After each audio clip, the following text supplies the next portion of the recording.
5 years active duty in the 82nd Airborne. After that, I did 5 years in the National Guard. And then after that, I've been 5 years as a firefighter and paramedic in Raytown. Through that, I've struggled through quite a bit of traumas, some traumatic calls. The schedule kind of lends itself to not being so productive for healing. So through that, I've kind of found myself having quite a bit of dark thoughts and some PTS. In March of 2019, I made the decision that I was going to take my own life. Before that, I'd found Warriors Ascent.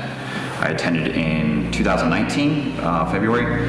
I just gave it a shot. If it didn't work, then I still had my plan. If it did work, then I figured I could go forward from there. Kimberleys Ascent, obviously I'm still here through the holistic stuff that they kind of teach us, the mind, body, soul. Really latched on to Carrie's teaching of yoga, mindfulness, meditation, which has been a huge part. And then through that, on my journey, I've kind of went down looking into stoicism and more journaling, accepting life as it is, loving fate. Life is as it happens to you. And not latching on to everything that happens to you as a negative thing, like just looking at the positives and controlling the controllable.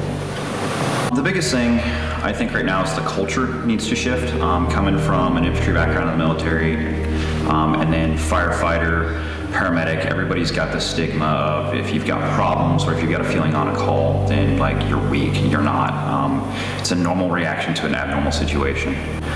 So seek help, like talk to your friends, and if they're not willing to talk, then come to Warriors Ascent, be around some warriors, heal, have them kind of share their story, you share your story, you can be vulnerable, work on your vulnerability.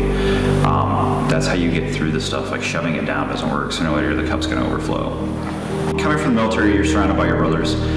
They know you in and out, you're honest with them all the time. Coming out of the military, I struggled myself to find that. Even with the fire department, like I've got that community, but it's almost like, I don't want to say a false sense of community, but it's like a hyped up sense of community, like you've got to fit X, Y, and Z.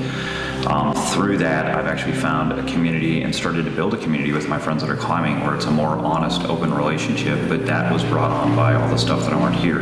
Healthy boundaries, how to communicate, how to like set the tone for what we wanted to build and then build from there. So community is a huge thing. You can't do this alone. You're gonna find yourself slipping and no one's holding you accountable.